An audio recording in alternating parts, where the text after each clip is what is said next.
What's up, guys? This is Dennis from Barista Workout, and today I'm here with Hannibal For King. Salute. I don't think I need to introduce you very much.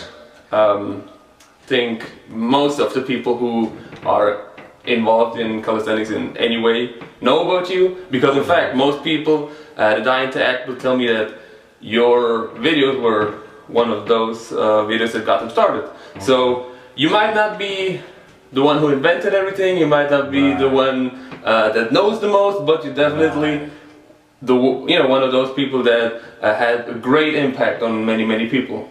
Okay. So I'm gonna ask you a couple of questions that I get a lot about you, because many people that see you as a role model in the type of workout direct these questions to me too. So first question is, how did you get started with calisthenics? What was the reason behind it? Well, as far as calisthenics, I got started because my brother was incarcerated. My brother was incarcerated for about a few years. He came home, and next thing you know, he started waking me up in the morning to go to the bar. Okay. I didn't like it.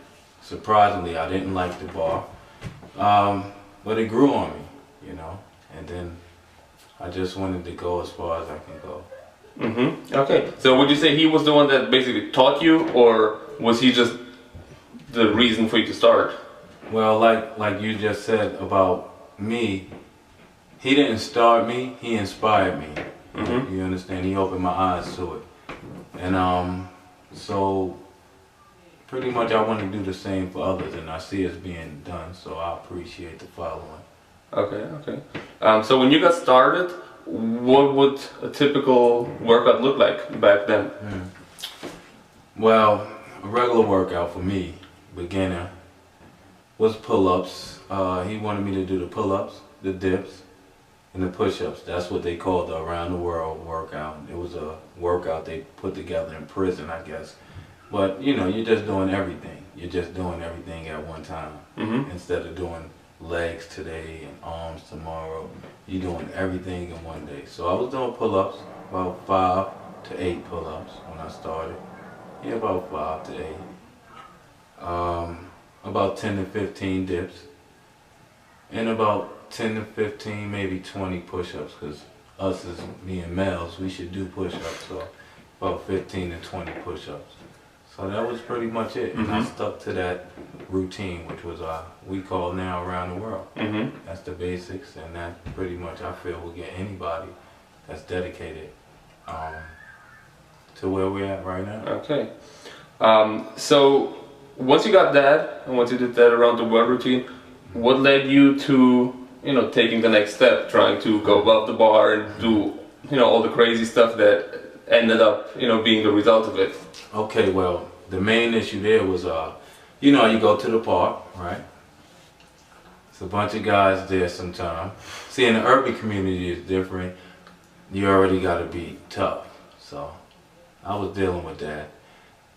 It was some guys around who looked it in great shape though, so it makes you work harder, because you don't want to be the guy who's in last place, you know what I mean, even though there's no competition. So I just kept working, and then I said, you know what, we all doing the same thing, so how could this man think he's better than me, and why should I feel some kind of way when he acts that way? We're doing the same thing.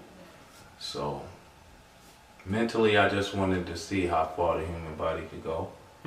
So mentally I took myself to where we're at now.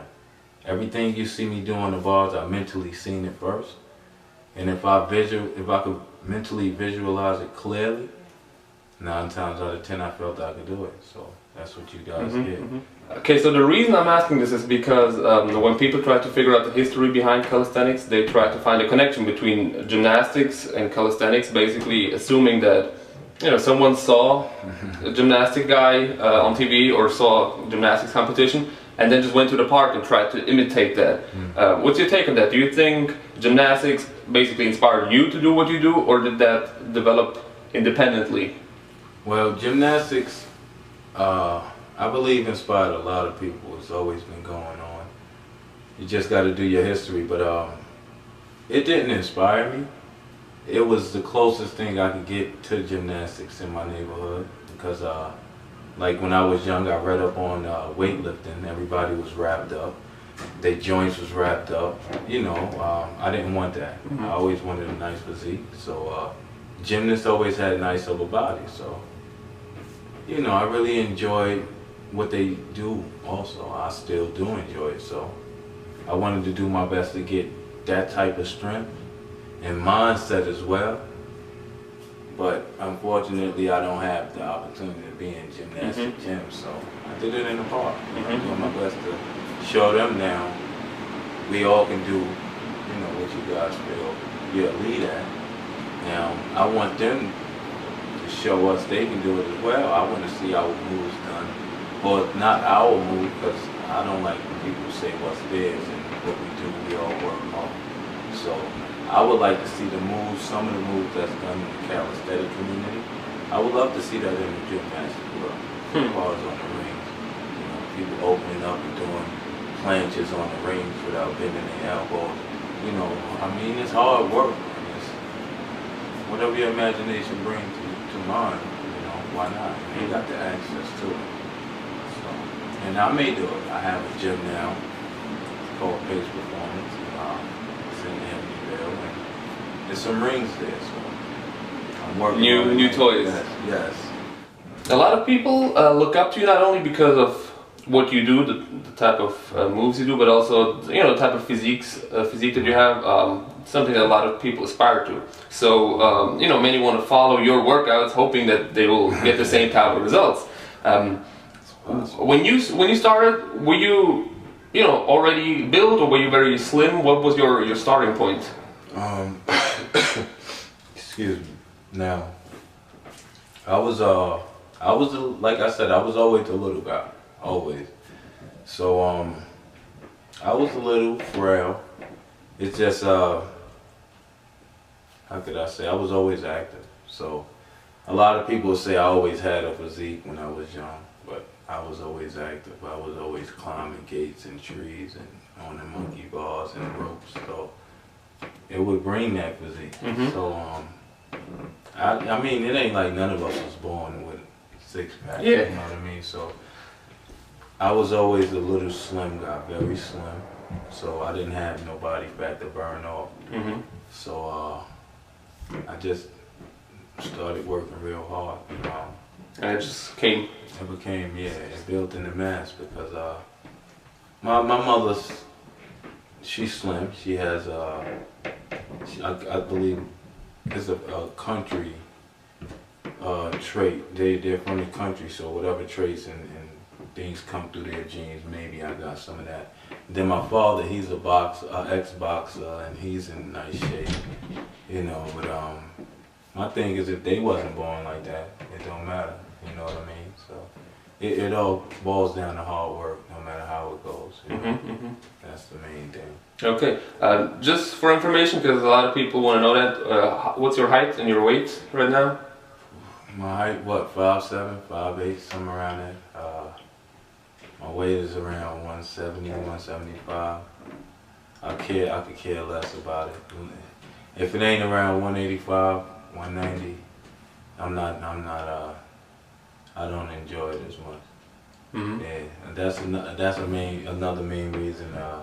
You see that the work is so back and forth. It's like a lot of freestyle. A lot of people ask for a mainstream, straight routine.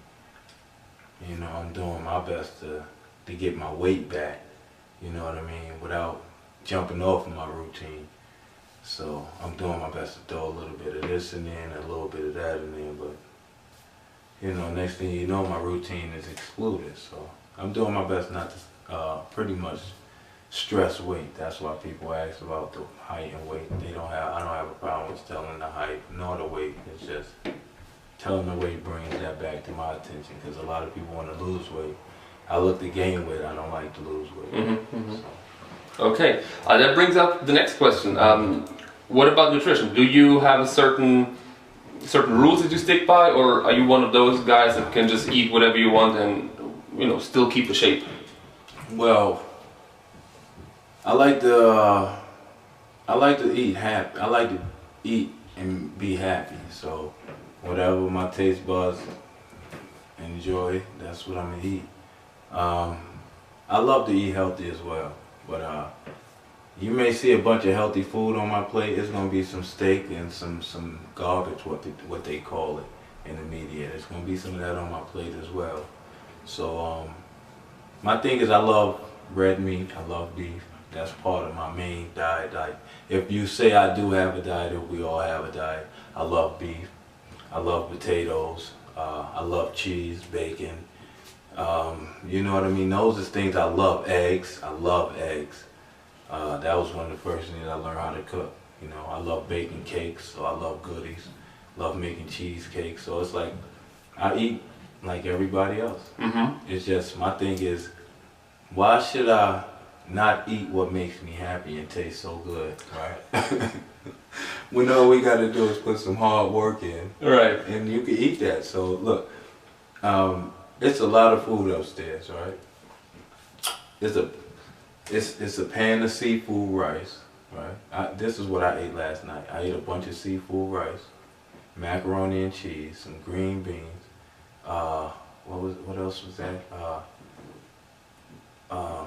The barbecue ribs, and it was something else.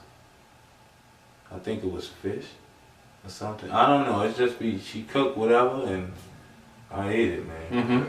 So my thing is, if you eat reckless, you gotta work harder. My thing is for the people who don't eat like that, people who diet. It just make their workout a little easier. That's how I see it. You know? So basically your take is, if you eat more calories, you have to work out more and harder to burn it off. So that's like, look, this is a way to look at it. If you love working out, right, you're addicted to working out, calisthenics. If you just feel like you want to do it more, go eat reckless. Go eat reckless. You're going to have to do it more. You know? It makes sense. Okay, yeah.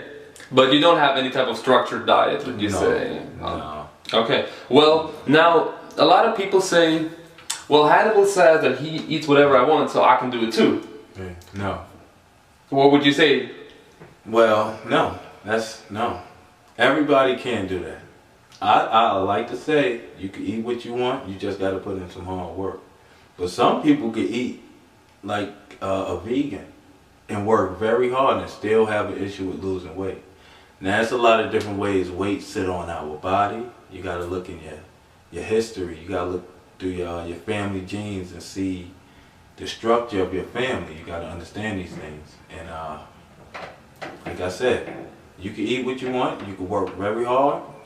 If your body ain't built like that, it ain't built like that. And another thing is, a big part of it is metabolism. There's a way to speed up your metabolism. There's a way to slow it down. A lot of people don't want to speed their metabolism up because you got to work harder. You're going to sweat. Everybody don't want to sweat and stink. I do not have a problem with smelling bad and sweating. You see the results. So, you know, it's a lot that you got to go through to get what you want. And some people ain't willing to do it, you know. So it's like this. If you want to lose weight, why go get liposuction when you could just work hard and make sure it stays off?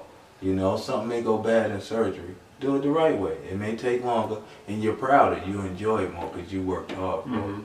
My thing is, others out there showing a lot more than results, you know. A lot of people are selling a lot more than results, you know what I mean? I want to share the information which is honest, factual information, you know what I mean? And go back to it. Everybody carry their weight different, you know? You got to watch your water weight, you know what I mean? Some people have just that heavy, thick skin, and some people just big boned. So no matter how you cut it, if they were to lose weight and get in shape, maybe they'll look funny. So you got to be happy with you, you know what I mean? And that's the main thing. You know? And it also boils down to finding out what works for you, and not trying to always copy, you know, what someone else is doing. There you go. Exactly, because everybody could do the Hannibal For King workout, if you call it that. But if you can't do it, you can't do it. You know what I mean? Everybody could strive for it, but at the end of the day, I mean, I appreciate the following, My thing is, we need to show, okay, I could branch off after a while. I got my own brain. I got my own insight. I want to try something different. But if I need to come back here, I appreciate you having your door open. I'm going to come check you out. So, you know, that's the main thing. Like you said, everybody got to do what's best for them. I know I can eat like that because I've been knowing it. I've been eating like that, man. I mean, it's something you got to, just like we got to train ourselves to, when we work out, we train our bodies to get in shape. I train my system to accept all that crap. You know what I mean? Who says it's good, but you know, hey, it worked. You know what I mean? And it fuels this monster that you guys see on the video. I couldn't eat carrots and lettuce and jump on the balls and do what I do. That's not gonna happen. You know? Okay, but boils down to finding out what works for you. Same thing for workout. A lot of people want to know what is like the secret exercise, what is the secret, how many reps and sets, and how many seconds do I have to rest between. So, you know, a lot of people want to have very specific guidance regarding what you do or what someone else does, so that they can copy it. But what does your workout nowadays look like? How many times a week or a day, or how long does it last? Well, to be honest, it's slow up because I just had my son, my first son. So I mean, it's slowed up because, you know, he's way more important than that to me. But on the average, it's like I go to the park. I don't count sets. I go by time. So say I go to the park right now. It's 4 o'clock, 4:20, right? 25. I want to look to stay in the park till about 6:30. Now the only thing I'm counting is how many I'm doing on the ball. Like I may do 10 on the pull-up ball. A lot of people say, how many pull-ups you do? I still do 10 pull-ups a set. I am not doing 20 pull-ups. You guys can keep it. I'm not burning out. Look, you see guys who burn out, you see their results. I've been taking my shirt off from day one. I've been doing 10 pull-ups and I'm not going to add no more. I used to do 13, I used to do 15. I played with different numbers to see what I like. 10 is a number I can remember is comfortable for me to mentally work and still mentally focus on holding my body in certain ways and tensing up certain muscles. 13 is an uncommon number I may forget. Once I get all at 10, I may already be ready to get down. My body is trained to stop at 10. So as I push to 13 or 15, my body may be hesitant to get down at 13 or just ready to go at 15. And you know, it's a lot of mental work as far as that. So I do 10 pull-ups, basically. I do about 20 to 25 dips every clip. You know, they dips. Let's get that in. And as far as push-ups, about 25 push-ups a clip. If I want to add more, I add more. But you know, that's to keep it focused. And that's one round. So you go non-stop, 10 pull-ups, yeah. 25 dips, and push-ups. Yes. And then you may say I want to do some what I call is freestyle. I call freestyle is you doing it regular. This is what I call freestyle. You doing it regular around the world, like I just explained, right? Like we just went through.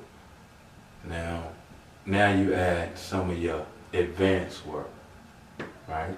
So you're doing the basics, but you want your muscle memory to stay the same. You don't want your body to get trained now away from the extreme work we doing on camera to now when it come on time for you to get in front of the camera to do some planches or some front levers or something. Your body ain't used to that no more. So I call it freestyle. You do the pull-ups, the dips, the push-ups. You may do some tricep work. Do about 25 triceps. And then I may want to do some planches.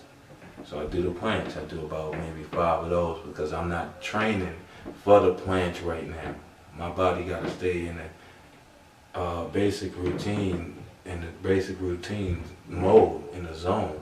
But I also want to keep it reminded of some of this extreme work. You know what I mean? And that's pretty much it. You know? And so how many, like this around the work routine, how many rounds would you do? Just however many I could do within that hour. And but if you do that 1 hour, that's what you do back to back. Oh, that's it. Do you rest in between, or do you just go from push-ups straight back to the pull-ups? I rest when my body needs a rest. If I don't need a rest, I don't need a rest. You know, if I'm a little tired, I feel like when I'm on the bar, if I'm doing the dips, if I'm doing the pull-ups for the forearm or for the bicep, however I'm doing it. When I feel like I'm tired, I just relax, take a deep breath, and then I get back on rhythm. So I start to breathe with my work, you know, and that's why you always see a rhythm and you see me so focused and so strict, because I'm keeping myself from blanking out. Sometimes you see me on video, I almost blank out. I gotta keep focused, I gotta keep that breathing going, you know what I mean? So it's a lot. That's why I look to share. It's a lot to share with people. The planche is a move that's not to be done 20 times. I don't care who you think you are. It's not. I got the medical history you guys will see soon, one of these days. My back, I want you guys to see the x-ray. You understand? You understand? It's a lot to deal with it. And I've been had a slip disc in my lower back. I didn't go to the hospital. I'm tough. You know, all of that ignorance, right? I was young and tough. Long story short, it caught up to me. It started aching. I would bend over and couldn't get straight back up for days. I started working out doing the planche. In the midst of all of that injury, I still learned how to do the planche and different things. The planche felt good. I didn't know, when I went to the hospital, they said that move, the way I explained it to the doctor, he didn't believe it was possible. He was a doctor, he is a big doctor, he work out. He said, I lift weights that don't sound like it's possible. So I explained it to him, it is. Long story short, he said, from doing the planche, the muscles in my lower back, since they were already damaged, they started fighting to get stronger, quicker than almost any part on me. You understand? It was growing and getting stronger than my biceps, my delts, anything on me, my back muscles was getting the strongest. So, like I said, I want you guys to see the x-ray and the paperwork. You know, your spine's supposed to have a little curve at the bottom. Mine's is straight, like a broomstick. And when he showed me my x-ray with this straight spine, so I said, what's wrong? That's good. That mean the workout helping. He said, no. He showed me another x-ray and I seen the curve. He was like, now that's how your spine's supposed to look. So, you know, long story short, the planche is damaging. So who knows what it'll do to someone who didn't slip a disc. You know what I mean? I feel, you know, sometimes a beat up muscle or a bone, a beat up area on the body, sometimes stronger than it was ever. You know what I mean? So my thing is saying my back was stronger than the average back, so I look at it the way I look at it. What happens if that happens to someone with an average back who ain't been doing back work? They just been doing calisthenics, street workout, or whatever they want to call it, going over the bar and doing a flag, but ain't nobody ever in their life before they did a flag started working their lower back. Yeah, right. And also a reminder that only because someone does a certain move doesn't mean that it's healthy. It could be, you know, there's a lot of stuff that maybe someone might have injuries and might have issues, but he's not telling you. And so you copy their workout and might end up injured. But always important to be healthy when you, and make sure that you stay safe. Yes, yes. Well, you just explained around the work routine. If you explain that to someone, that might seem too easy. It's like 10 pull-ups, that's nothing. But putting that together and doing it over time, of course, brings a whole new challenge. Now, you were just talking about the planche. Was the fact that you're able to do the planche, was that just a result of your regular workouts, or did you train specifically with certain exercises to get that move, for example? Well, the planche was a result of the basic work. One day I was doing dips, you know. My brother, he said you gotta lean more into them and do regular dips. Like, you know, they call it the airplane, all of this different gel. Yeah, Superman. All of this crap. So I'm just saying, I'm doing dips, leaning into them a little further, that's it. And I kept doing them, and something said, you know what, won't you just try to lean all the way out? One day I did it. So I kept just leaning out into it, like, oh, this is hot. Then I would just lean out into it. So then somebody was like, oh, watch what he gonna do. Because, you know, I used to do it in the neighborhood. So one guy was like, well, he must go and do that Superman looking thing again today. So I said, you know what? Motivation. I got tired of people looking at me like, oh, he doing something basic. So I did it. I got into the plank, and then I just started doing push-ups. And it's been like that since. You see me do the plank, you see other people do the plank push-ups. I do my best to get my whole body underneath the dip bar, to where the dip bar is behind my back. That's how far I want to do my best to go when I do the plank. Instead of just getting my chest right there. No. Okay. You know. Yeah. That's why it's like a lot of people got their own insight on what they want to do. Like the way I want to do certain work, other people could do it with less effort. And it come out great. You know what I mean? I just like to put in a little more effort, be a little different. Okay. Now, what happens a lot, someone sees a video and says, oh, I want to be like that. I want to do that. And if I can do a front lever, then I'm going to look like him. Not realizing the time and effort that went into it. Right. How many years have you been doing this now? I've been doing calisthenics for about 20 years now. Yeah. About 20 years, maybe a little more. And out of these 20 years, how long would you say did it take you until you were at a level that you can say, okay, now I got something, like I reached something? Seeing physique. Yeah. I would say for me about 1.5 years. Now remember, I was out there every day, 7 days a week. I went celibate. A lot of people don't understand that. I went celibate because I felt until I look like the man I feel I am and I'm growing to be, I don't deserve sex or nothing else. So I stopped having sex and stopped hanging with the crowd. I stopped hanging with friends because I didn't deserve none of that to me. I needed more to gain. I had to do more in my mind to earn these privileges. So I did that. Let's assume, you know, a guy who already works out, he maybe goes to the gym and can do, let's say, 10 pull-ups and 20 dips and 20 push-ups. What would you recommend? The basic around the work routine, or what would be like the routine to start with? Well, if he's not able to do a certain amount of pull-ups, right, we're gonna see what's his max. Not on an average, just his max, and then we'll break it down from there. Figure out an average number to give him from there to do all around the world. Because everybody, no matter who it is, it must do it around the world. You cannot just do this and do that. Then we're gonna do this. Then we're gonna go do the jump rope. Then we're gonna do the stretch bands. Then we're gonna climb the rope. No, if you ain't doing none of that more than one time, it ain't working. So that's why the around the world, just do that. Walk in a circle. Just keep walking in a circle. And it works. It pays off. Okay. So anybody, whoever it is, even if you can't do pull-ups, a lot of people say, I can't do pull-ups. Hang from the bar. Just get on the bar.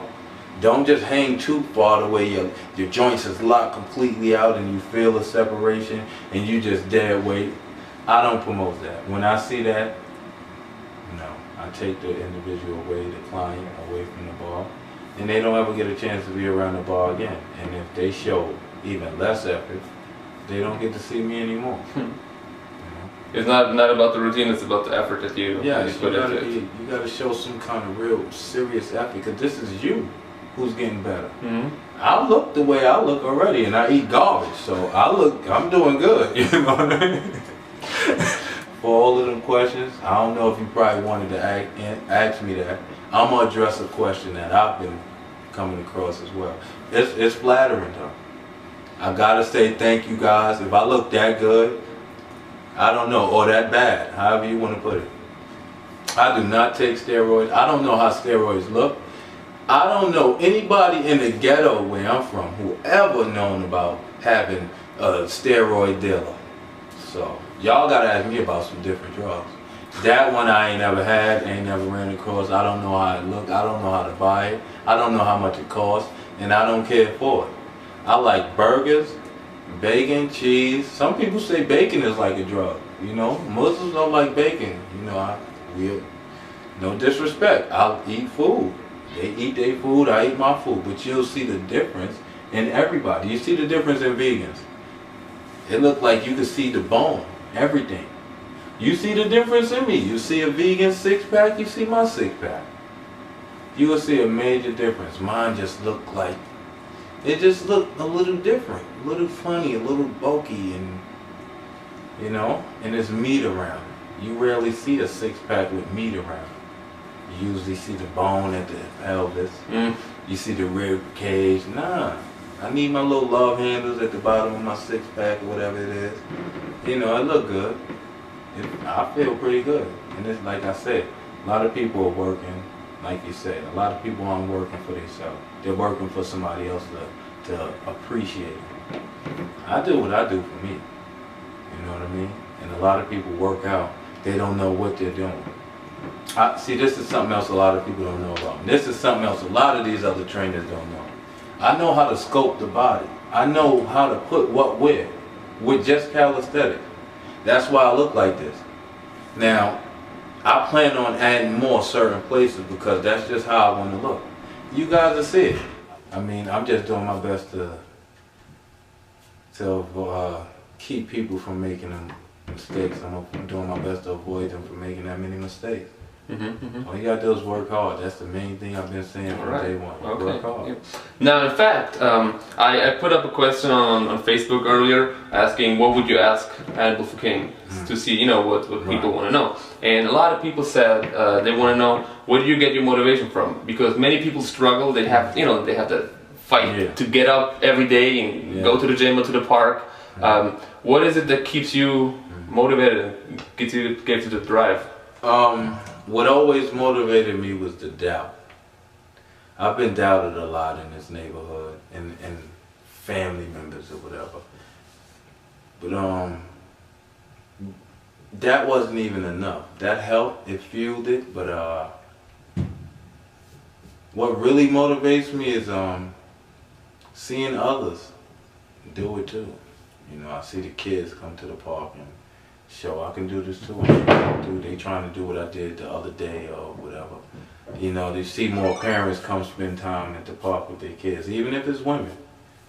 Whatever, they coming to get an eye at the body, but they spending more time with the kids. So just seeing what it did, just being able to take my shirt off and see what it does for people, you know, that's motivation. That's inspiration. You know what I mean? Just seeing if I just take my shirt off, how to change people's reactions and their moods. You know what I mean? Just imagine what we could do if we just apply a little more. You know what I mean? Now, all right, what you gonna do after you take your shirt off? What you gonna say? What you got to talk about? So that's my thing. Everything people see of me, they gonna see some positivity. Some people don't want to see that. So you gotta go watch World Star Hip Hop for that. Cause the negativity ain't on YouTube anymore. I love that. You don't see no negative videos on YouTube anymore. Everybody topless. That's beautiful. You know what I mean? No women have a problem. There should be no unhappy women in the world. All men look great right now. You know what I mean? So I just see, and breaking it down like that, that's part of the inspiration and motivation, knowing what we get from it. Yeah, that what you do has more results than what you see immediately. Yes. With that.